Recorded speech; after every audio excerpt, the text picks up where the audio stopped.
All right, join us on the program right now, the very handsome man himself, Mr. Tom King, president of the New York State Rifle and Pistol Association. Tom, good evening to you, sir.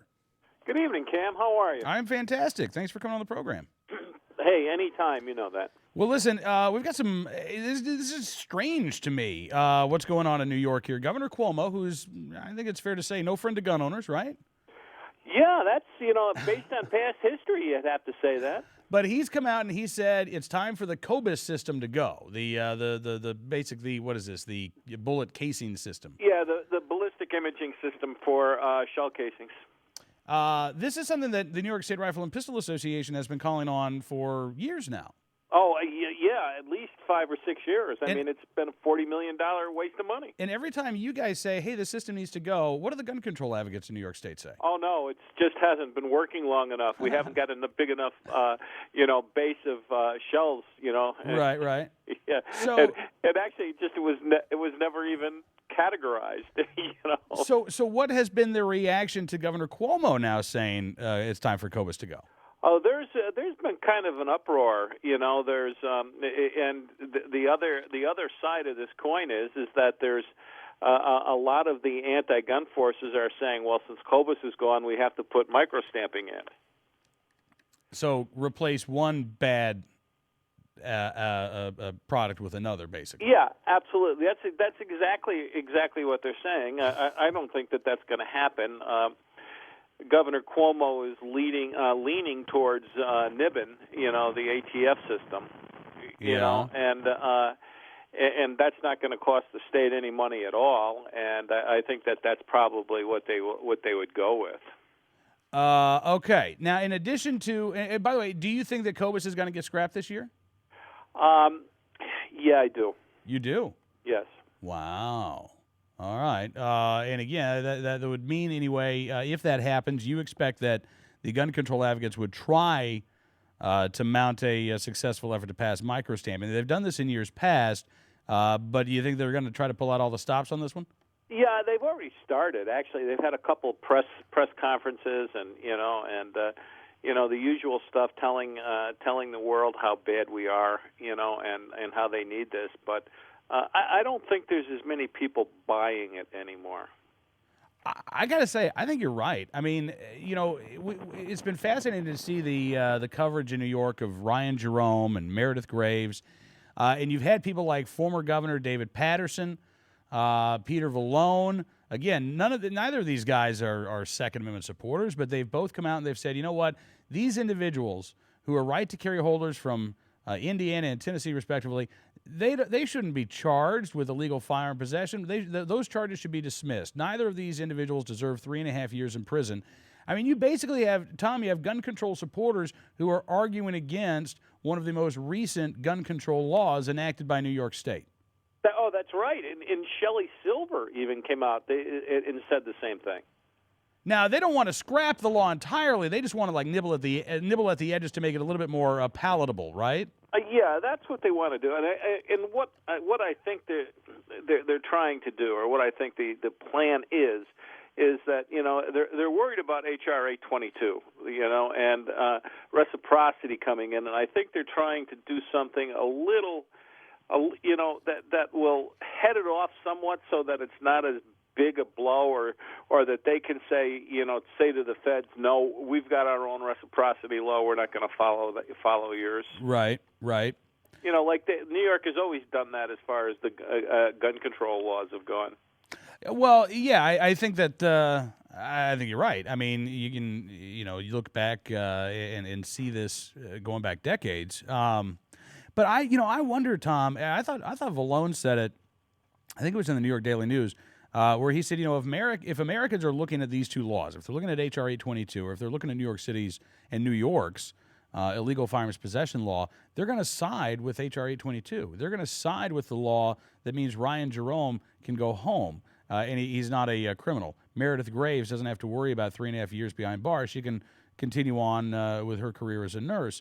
And I think that Vallone is right about that.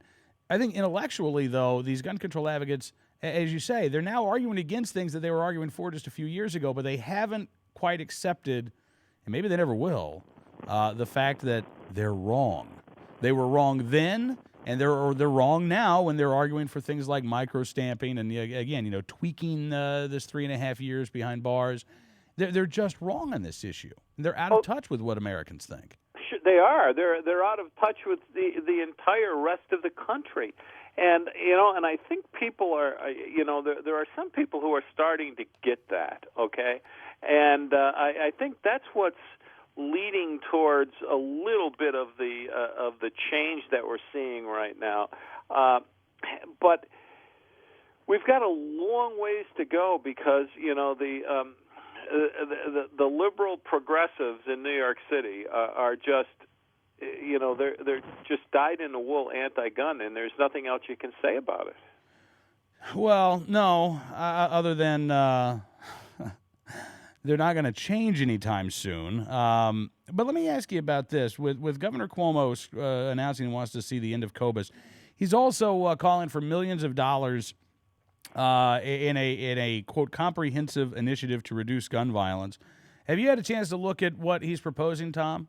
Well, none of the proposed bills are out yet that would that's going to do this. It's part of the budget, okay, and they're just starting to come out. But I've seen a lot of it, and the thoughts are,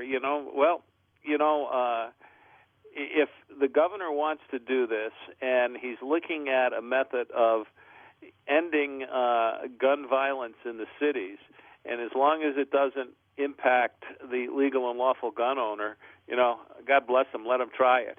Right. Well, do you anticipate that? I mean, like I looked at some of these things, and it doesn't look like there is anything that immediately jumps out as a huge gun control initiative, which kind of makes me wonder, Tom, if even in New York State, being an ardent, outspoken gun control advocate is not going to get you too far.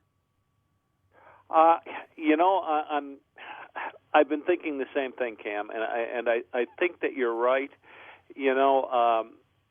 There's legislation that's going to be introduced this year that I never thought I'd see the day that this legislation would be submitted to the through the Assembly and with companion bills in the Senate. Yeah. And I can't talk about them all right now, but it's going to astound you. Oh, really? Yes. Oh, well, when can you give us a hint? Yes.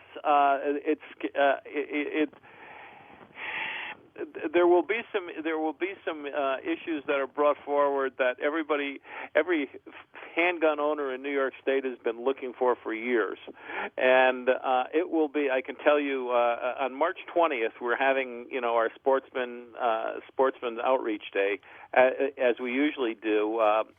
Wayne came up the first year. Chuck Cunningham was here last year. Wayne is coming up again this year. It's on March 20th. Yeah. And the announcement is by Assembly Minority Leader Brian Kolb he's going to make the announcement then about this legislation. I'm just almost speechless. I never would have believed that this could happen. Well, Tom, when you find the words and you can actually talk about this, we want you back on the program, okay? Oh yeah, absolutely.